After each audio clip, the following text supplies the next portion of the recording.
Hej og velkommen til Jyde TV. Det er kl. 14 nyhederne, og vi er rigtig glade for, at du kan være med og kigge.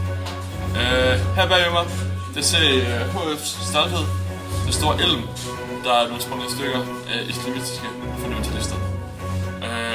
Det er et stort problem. Det er noget, vi lægger mærke til, og det går ind i vores hjerter.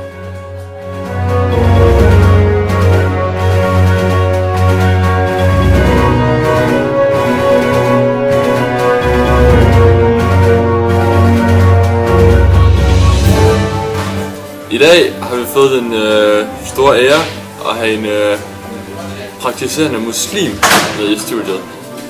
Og det er nemlig ikke hver dag, man får det her på Jyde TV. Det er vi rigtig glade. Men vi har også nogle spørgsmål til. Jeg forstår ikke den levevis, de lever efter der ved siden af Israel, der hvor jeg bor jo. Dejligt sted. Så jeg går til at prøve at høre dig.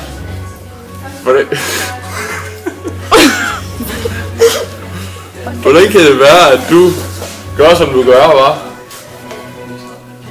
Jeg vil ikke sige noget. Ingen kommentar. Og så kan det godt være, at jeg er lidt provokerende, men jeg spørger lige et andet spørgsmål så. Med at, jeg forstår ikke, hvordan at du er kommet derud, hvor du er. Er det ikke tydeligt for dig at se, at du som individ har ret til at snakke, og ret til at få en uddannelse og sådan noget?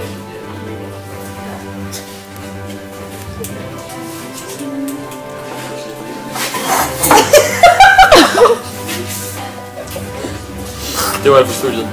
Okay, i dag har vi fået en muslim med i studiet. Og ja, forresten, det er Jyde TV. Og vi har fået en muslim med i studiet til at fortælle om, hvorfor det er, at nogen vælger at blive fundamentalister. Det er et svært spørgsmål. Ikke, du er fundamentalist. Men hvorfor er der nogen, der vælger at blive fundamentalister? Og vælger at sprænge sig selv i luften, hva'? Det er fordi, der hvor jeg kommer fra, jeg ved ikke, hvad det skal være i samfundet. De kan ikke finde deres egen plads i samfundet.